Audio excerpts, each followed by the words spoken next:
네, 원달러 환율이 1,200원을 돌파를 했습니다. 인플레이션과 달러 강세 속에 지금 우리 시장 좀 어려운 환경에 계속 직면하고 있는 상황인데요. 구체적으로 분석해 보겠습니다. 이진우 GFM 투자연구소 소장 자리하셨습니다. 안녕하세요. 네, 안녕하세요. 안녕하십니까. 네. 최근 뉴욕 증시 변동성이 심상치가 않습니다. 네. 간밤에도 막판에 낙폭을 더 키우더라고요. 예. 우리가 쉬는 동안 뉴욕 증시 좀 어떤 시사점에 주목을 하셨나요? 네, 안 그래도 뭐 지난 주말에 고용 지표 나오던 날도 그렇고 또 어제도 그렇고 그야말로 뭐 변동성의 극치죠. 이게 개장 초 흐름 봐가지고 오늘은 어디겠구나를 갖다가 뭐 가늠할 수 없는 그런 상황이 되었습니다.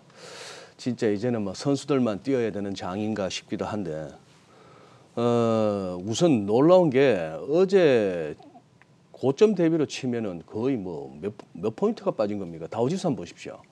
다우지수 그동안에 이동평균선 중심으로 살피다가 일목균형표를 가져왔는데 이제 이 구름대 밑으로 내려온 다음에 그 다음에 후행 스팬이 또 가격대 뚫고 내려와서 약세장 진입했습니다라고 선언한 이후로 반등이 나오면서 자꾸 윗꼬리가 달리죠. 윗꼬리가 달리는 데다가 어제 하루 동안의 흐름입니다. 거의 개장 초 이만큼 올라갔습니다. 한 뭐 150포인트 정도 오르나 싶었던 게 그냥 쭈르륵 흘러내려서 오히려 250포인트. 그러면은 고점 대비는 한 400포인트 빠진 거죠. 그런 흐름인데다가 자, 그다음에 나스닥도 보시면은 나스닥도 마찬가지입니다. 지금이 다시 반등을 해도 구름대 그리고 일간 기준선 이런 부분이 자꾸 무겁게 느껴지고 그다음 시장 에너지가 많이 떨어졌다는 것은 이 거래량 보시면 느껴집니다. 지금 뭐 그렇게 활발하게 뭐 저가 매수를 외치는 세력도 많습니다만 그렇게 시장이 뛰어들지 않는 것은 뉴욕이나 우리 서울이나 마찬가지고요.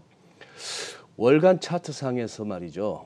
아무리 길게 펼쳐보면은 저는 뭐 밸류에이션이고 기업 실적이고 뭐 그걸 떠나가지고 저희 이국면을 보면은 이 이동평균선 간의 이 이격도라든지 최근에 나타난 이 9월 달에 이 짱대 음봉 전달의 상승폭을 다 잡아먹는 전형적인 하락 장악형. 저 같으면 이런 장에 못 들어갑니다.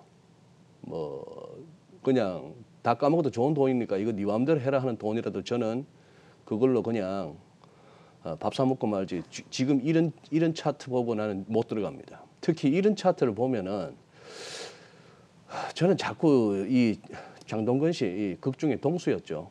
이게 자꾸 생각나요. 고마해라 많이 묻다 아이가. 예, 우리 곽 박사님 그대로 뭐 억양이나 그대로네요. 예. 살아있네, 아이고, 살아 있으십니다. 예. 감사합니다. 자, 이것 때문이래요. 미쳤답니다. 유가가 미쳤다 그러고 지금 바이든 대통령은 다시 CNBC에서는 미국이 다시 오펙 플러스에다가 증산을 갖다가 압력을 가하고 있다라고 하고 있고 제로 헤지 같은 경우는 표현을 갖다가 베깅이라고 그래요. 바이든 지금 구걸하고 있다는 거예요. 그 많은 미국 내 오일은 다 덮어두고 뭐 친환경 뭐 이런 식으로 그린 뭐 이렇게 그쪽 어젠다죠. 그렇게 하다가 지금 에너지 독립국의 지위도 뺏기고 지금 이제 압력인지 구걸인지를 해야 되는 그런 상황인데 다만 이제 보고 있자면 이렇습니다. 여기도 분명 지금 푸틴 러시아 대통령은 그놈의 노드 스트림 2 이런 거 갖고 살살 유럽과 미국을 자극하면서 밸브를 열었다 잠궜다 하면서 또 이제 갑질을 하기 시작했죠. 그런 가운데에 여기는 지금 이 와중에 투기적 세력들도 굉장히 가세했을 텐데 모르겠습니다. 요 무렵 분명히 기술적인 매도 다이버전스가 보이고 나서 결국 하락하고 작년에 우리가 코로나 시국이 얼마나 웃기는 상황이었고 이례적인 상황이었나 하는 것은 WTI 선물 가격이 선물이다 보니까 마이너스 40불까지 갔던 기억나시죠? 네. 예. 그랬던 것이 지금 이제 80불을 넘는 여기도 지금 이제 매도 다이버전스가 거의 완성 단계에 도달하고 있습니다. 지금 여기서 이제 또 월가에서는 또 이제 100불 하면서 펌프질을 시작하고 있는데 진짜 100불까지 갈라는지 아니면 이 정도에서 이제 안정을 찾으려는지가 이제 관건이죠. 이게 좀 이게 하향 안정을 해줘야 미국을 비롯한 글로벌 증시도 지금으로서는 좀 추가 하락이 막힐 가능성이 있겠죠. 왜? 모든 시황에서 이것 때문이라고 하니까 이것이 이제 결국 인플레를 갖다가 계속 자극하고 있으니까. 재밌는 거는 유가가 저렇게 길게 뛰었으면은 에너지 관련 기업인 뭐 다우 종목 중에 쉐브론 같은 게 네. 올라가 줘야 되는데 그렇죠. 이게 지금 뭐 개법 출발했다가 그냥 결국 종가는 전일 대비 하락으로 끝났습니다. 이것도 묘한 흐름이죠.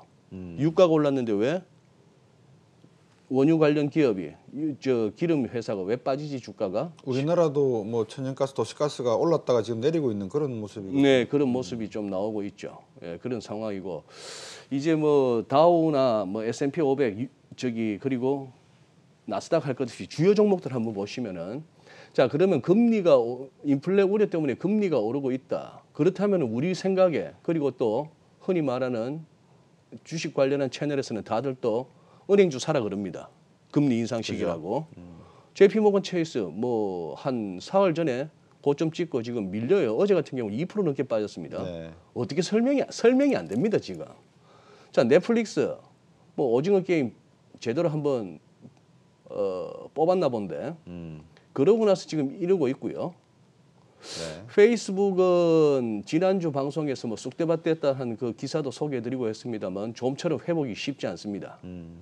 자 머크는 그 경구용 치료제 네. FDA에다가 이제 긴급 사용 승인 요청을 했다 이런 소리 나왔는데 그때 그 뉴스 나오고 나서 이후로 지금 팔로우 스루가 없죠. 네. 뭐 이런 식이라서 자 지금 이제 결국 이쯤 오니까 결론은 논리적인 설명은 안 됩니다만 아까 그 친구 영화의 그 누구나 다 기억하는 그 장면이 자꾸 떠오르는 거죠. 많이 묻다 애가 그만해라 뭐 예를 들어서 네. 그 많이 묻다라고 하는 그 높이가 네. 앞에서도 말씀을 드렸는데 이 지금 돈이 많이 풀려 있단 말입니다. 네. 미국 연준이나 재무부에서 돈을 다시 유동성을 흡수한다 하더라도 네. 2008년 이후에 약 20조 달러 가량이 풀린 돈을 확 빨아들인다는 건 불가능하지 않겠습니까? 그건 불가능하겠죠. 그러면 지금 장세에서 지금 많이 묻다라고 하는 그게 네. 앞으로 더 먹을 게 있는데 네. 요 정도는 좀 한번 조정을 하고 가자는 의미의 많이 묻다. 그러니까 동수를 죽이지 말고 반병신을 만들어라 그랬는데 네. 죽여버렸지 않습니까? 그렇죠. 그러니까 이게 잘못하면은 요 정도에서 조정을 하고 더 먹자. 예를 들어서 이렇게 갈 수도 있는데. 예. 그래서 바클레이는 아까 말씀하신 골드만삭스에서 지금 저가 매수 들어갈 때다 이런 이야기가 나오는 것도 네. 자기들은 안 하지만 네. 그런 의미도 함축돼 있는 거 아닌가 싶어서요. 지금 월가에서 지금 월가뿐만 아니고 대형 IB들의 이제 내놓는 전망은 뭐 대체로 그렇습니다. 갈리는 게. 도이치뱅크 같은 경우는 그래요. 도이치뱅크 같은 경우는 지금 전반적으로 이제 서베이를 통해서 해보면은 시장 참여자들이 지금 투자 심리가 많이 위축돼 있다. 네. 조금 더 조정이 필요한 거 아니냐. 그동안에 늘 5% 조정이면은 다시 또 돌아서고 했는데 이번은 좀 아닌 것 같다 하는 게 전반적인 분위기다라고 한다면은 반면에 그 반대쪽에 아니야 이것도 저가 매수 기회로 여겨야 돼. 뭐 이런 식으로 하는 데가 이름만 들었을 때는 가장 그럴듯해 보이는 골드만삭스와 JP모간입니다. 네. 뭐 그런 식으로 이제 갈리고 있는데 그거야 어느 시점 어느 시장에서나 이거 좀 더 빠져야 될 걸요 하는 세력이 있는 반면에 아니야 지금은 또 사야지 하는 세력이 엇갈리는 거나 마찬가지고 그 중에 어느 쪽이 맞다라고 말씀드리기는 뭐 하지만 뭐 저의 뷰는 아까 말씀드렸다시피 나스닥 차트를 보면서 저 같은 경우는 누가 꽁돈을 줘도 손이 안 나가는 차트다. 그렇죠. 뭐 그런 말씀입니다. 네. 그러니까 지금 많이 오른 거에 대한 부담과 함께 이제 인플레이션 우려가 함께 겹치면서 네. 조금 투자 심리가 위축될 수 있다라고 예. 말씀해 주신 건데 9월 고용 지표가 지난 금요일에 나왔습니다. 예. 예상보다 조금 안 좋게 나왔어요. 그걸 안 좋다 해야 될지 좋다 해야 될지 네. 어떻게 해석을 해야 되나요? 그러니까요. 이른바 이제 난팜 보시면은 우선 놀랐던 것은 그날 다들 이 비농업 부분의 일자리 창출 개수에서 놀랐죠. 19만 4천 개에 불과합니다. 그 전달이 36만 6천인데 뭐 그 이전 두 달치는 두 달 합해서 한 17만 명 가까이 상향 조정은 됐다 치지만 예측이 50만 개 정도는 일자리 늘지 않겠어 했는데 절반도 안 된다는 얘기죠. 막대기가 혹 작아졌습니다. 자, 이런 상황 하에서 일자리 창출은 부진한데 실업률은 4.8%예요. 시장 예측치보다도 0.3%포인트는 낮습니다. 자, 4.8%. 지금 연준이 말하는 걸로 봐서는 이 친구들이 생각하는 완전 고용의 수준은 3.5에서 4.5% 구간이래요. 이쯤 되면 이제 완전 고용에 가까워집니다. 자, 이제 한경 같은 경우는 헤드라인을 이렇게 잡았죠. 실업률은 개선됐지만 고용 속도는 둔화됐다. 실업률은 뚝 떨어졌지만 고용 속도는 둔화된 거 맞습니다. 자, 이렇게 됐고 여기서도 결국은 유가 오름세. 맨데이트가 두 개였죠. 물가 안정과 완전 고용입니다. 네. 연준이 추구하는 이중 책무는. 자, 그러면 물가 안정에 있어서 인플레이션을 갖다가 지금 막자가 아니고 적절한 인플레이션을 2% 정도의 인플레이션을 유발하자가 목표라는데 우리 그동안 살펴봤던 PC 인플레이션이든 CPI든 이거는 벌써 지금 2%를 한참 넘고 있고 그렇죠. 일시적이지도 않고 말도 슬슬 바뀌고 있고 그렇다면은 연준에 남은 거는 완전 고용인데 실업률만 봐서는 거의 완전 고용이란 말이죠. 그렇다면 이거는 금리 인상 결국 가야 되겠네 하는 쪽으로까지 설명이 가는 겁니다. 거기다가 이거 보시죠. 경제활동 참가율입니다.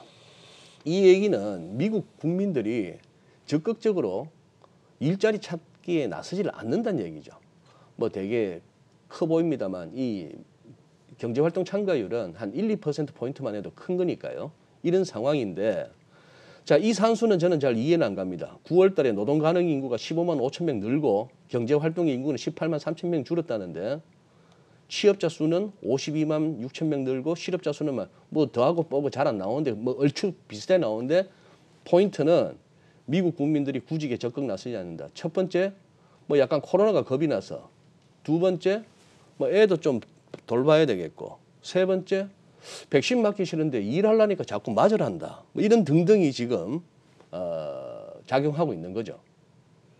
전문가들 입장에서는 방금 말씀하신 내용이 많이 지적이 되고 있어요. 네. 그러니까 예를 들어서 코로나19로 인해서 네. 일자리를 찾으러 이렇게 면접을 봐야 되지 않습니까? 네. 이제 그런 활동도 기업 측에서는 좀 주저할 수밖에 없고 또 이 취업을 하려고 하는 사람 입장에서도 아유 뭐 실업 수당이 적당히 나오고 있는데 내가 굳이 뭐 그런 이야기도 있고 또 이 계절적 변동 요인, 교직 이제 학교가 개강을 하면서 교직자도 많이 뽑아야 되는데 네. 임금 평균 상승률이 2019년 평균 대비 한 11.4% 올랐다 그러거든요. 아하. 그러니까 이제 기업의 측면에서도 이렇게 임금이 올라 버리면 예. 최저임금도 오른 예. 상태고 이걸 또 뽑는데 약간 문제가 있고 그래서 여러 가지 수요와 공급 측면에서 모든 문제가 다 존재하는 상황에서 네네. 실업률은 한 4.8%뭐 그런 식으로 나오지 네. 않나 하는 이야기가 있더라고요. 그러니 지금 박사님 말씀하신 이 부분이에요. 지금 이번에 또 남팜 쪽에 비농업 부문에 일자리 창출 개수가 너무 적었던 것도 쇼크지만 이 부분이 신경 쓰이는 겁니다. 시간당 임금 상승률이 네, 0.6%예요. 전월비. 네. 전월비 0.6%니까 그리고 전년 동월 대비로는 4.6%인데 뭐 시간당 평균 임금이 최저 시급 개념이 아니고 평균 임금이니까 30불이 넘습니다. 31불 정도 가까이 되는데 전월 대비 0.6% 올랐다. 그러니 이 그래프의 높이를 보시면 이때는 이례적이었던 것이고 어쨌거나 이게 평균치 이상으로 지금 가고 있다는 것이죠. 이게 연율로 치면 이게 뭐 7%에 육박하는 그런 식의 이제 임금이 오르는 거죠. 그 얘기는 뭐냐 하면 기업에서는 사람은 필요하다는 얘기입니다.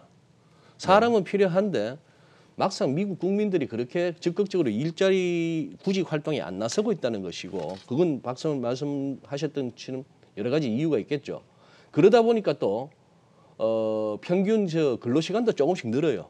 일 조금 더 지금 사람들이 더 해야 되고 네. 임금 올라가고 그래서 지금 이걸 갖다가 가장 잘 이렇게 정리한 기사 하나를 갖다 요약해 봅니다. 네. 인플레이션 압력은 지속되고 있고 실업률은 완전 고용에 가까워졌다는 얘기입니다. 슬라이드 한번 보여주시면 더 이해하시기 쉽겠는데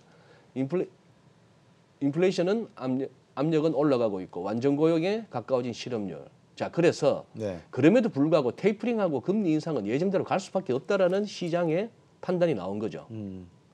신규 고용은 그 전망치에 크게 못 미쳤지만 이게 일자리 부족 때문이 아니고 인력난이란 말이에요. 일자리가 없어서가 아니고 사람들이 그만큼 안 간다는 얘기입니다. 실업률은 오래 떨어졌다. 그래서 기업들은 직원 확보하려다 보니까 사람이 잘 안 오니 임금을 올려줘가면서 일을 더 시켜야 된다. 그렇다면 테이퍼링 갈 수밖에 없다. 뭐 이런 얘기입니다. 근데 이제 그런 것 같아요. 지금 기업에서 보면 네. 아까 이제 주식과 다 연계를 한번 지어보면 원자재 가격이 오르고 있고 네. 유가가 상승하고 있고 예. 그러다 보니까 기업의 비용 측면이 상당히 지금 부담이 될 수밖에 없는 예. 상황이고 임금 상승까지 곁들여지게 되면 인플레이션 압력으로 인해 가지고 주식 측면에서는 경기 민감주에 우리가 많이 관심을 가질 수밖에 없는 상황이거든요. 근데 방금 차트 보여주셨지만 경기 민감주라고 할 수 있는 에너지주라든지 이런 것도 지금 들어가지 않고 머뭇머뭇거린단 말입니다. 얘기죠. 그럼 전반적인 상황이 이게 방향이 위로 가는 건지 아래로 가는 건지 전문가들도 아까 전문가들만 들어갈 수 있어야 된다 그랬는데 전문가들도 저렇게 우왕좌왕하는데 네. 이거를 어떤 방향으로 투자하는 분들이 해석을 해야 될지 결국 유가는 뭐 EIA에서 전망치는 $100 넘을 수도 있다. 최고가는 네. 최저가는 한 40, 60달러까지 가겠지만 네. 그래서 앞으로 원자재 농산물 가격도 그렇고 원자재 가격이 전부 다 오를 수밖에 없는 상황. 중국도 지금 석탄으로 전력난 때문에 그렇고 그러면 전반적인 이런 상황에서 주식시장의 매도 매수 포지션이 상당히 좀 조심스럽게 움직이는 것일 수도 있지만 네. 어떻게 보면 급하게 움직일 수도 있단 말입니다. 예. 다들 런 있지 않습니까? 러닝. 예. 그 펀드 런이 발생할 수도 있는 상황까지도 올 수 있을지 이게 한번 그 거래량 볼륨의 측면에서 한번 봐야 될 것 같아요. 어떻게 보세요? 그러니 지금 이제 이 변동성은 커졌고 작년같이 편하게 수익을 내는 장이 아닌 거는 다들 이렇게 부딪혀 보니까 몸으로 느껴지고 네. 그거는 기관이나 개인이나 마찬가지인 것 같습니다. 소위 말하는 선수들도 당황하는 거죠. 그렇죠. 선수들이 당황하는 걸 여기서 볼 수 있습니다. 이거 한번 보시면은 5분 차트인데요. 어제 이제 컬럼버스 데이라고 미국채 시장은 어제는 쉬었습니다. 네. 그러니 이게 지난 금요일 날 하루 동안의 움직임입니다. 그런데 이게 5분 차트인데 2년물, 10년물 할 것 없이 딱 고용지표 발표되고 나서는 그렇네요. 뚝 떨어졌어요. 예. 그러고 나서는 금방 올라갑니다. 그렇네요. 얼마 안 걸려요. 네. 그러니 시장이 고용지표라고 하는 한 달 중에서 묵직한 지표 중에 뭐 탑3 중에 드는 그 고용지표를 보고 처음에 훅 국채 쪽으로 매수세가 돌았다가 아니네 하고 또 다시 이렇게 판단 얘기죠. 이 나름대로 여기 진짜 선수 중에 선수급들이 모여서 일합을 겨루는 이 국채 시장의 반응이 이렇게 흔들렸고 또 하나 빅스가 재밌습니다. 빅스가 최근 들어서 이렇게 뉴욕 증시가 뭐 어제 지난 주말에 지난주 후반에 좀 반등이 나오고 했는 와중이 네. 있고 또 그 전에 급락도 있었음에도 불구하고 빅스가 안 올라요.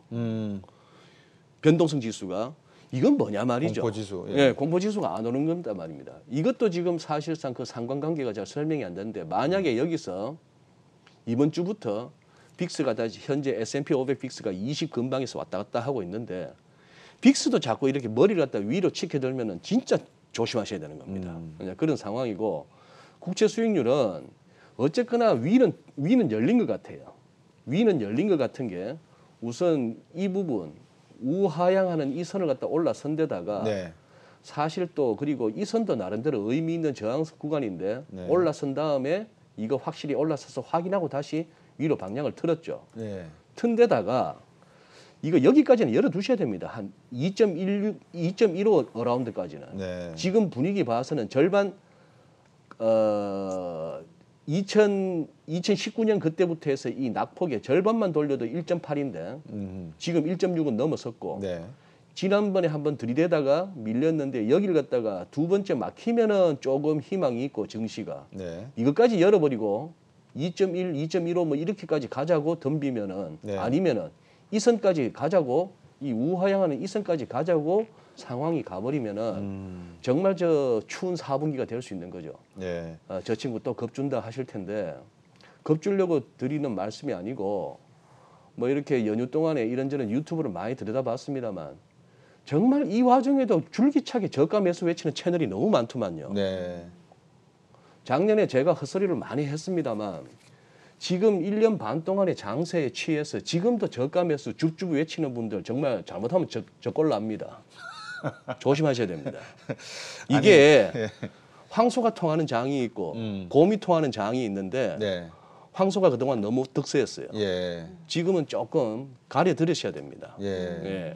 근데 이제 그 공포 지수 네. 빅스라고 하는 게 이제 30을 기준으로 해서 예. 30을 뚫고 지나가 버리면 진짜 이거는 뭐 시장이 완전 패닉 상태라 되는 건데 지금 20이라고 하는 것도 사실 18, 17 정도에서 움직이다가 20까지 상승한 것도 어떻게 보면 시장의 공포스러운 분위기가 약간 안개가 쫙 물안개가 올라오듯이 오르고 있다 이런 느낌이 네. 들거든요. 네. 국채 수익률 보여주셨지만 1.48까지 내렸던 지수가 네. 다시 1.612까지 올라가는 거는 시장에서 N자형, 우리 흔히 차트 분석할 때 N자 형태로 갈 가능성에 대한 경고 시점이다. 이 시점을 잘 보면 향후의 주가 지수도 우리가 조금 더 구체적으로 볼 수가 있지 않나 하는 그런 생각도 드네요. 그러니 지금 어쨌거나 뉴욕 시황을 잘 모르는 와중에 짧게 요약을 하자면은 유가와 천연가스 그리고 원자재 등이 막 급등을 하고 석탄 캐내야 되는데 지금 뭐 중국은 물난리에 뭐 광산이 전부 다 뭐 물에 잠기고 이런 와중에 인플레 우려 플러스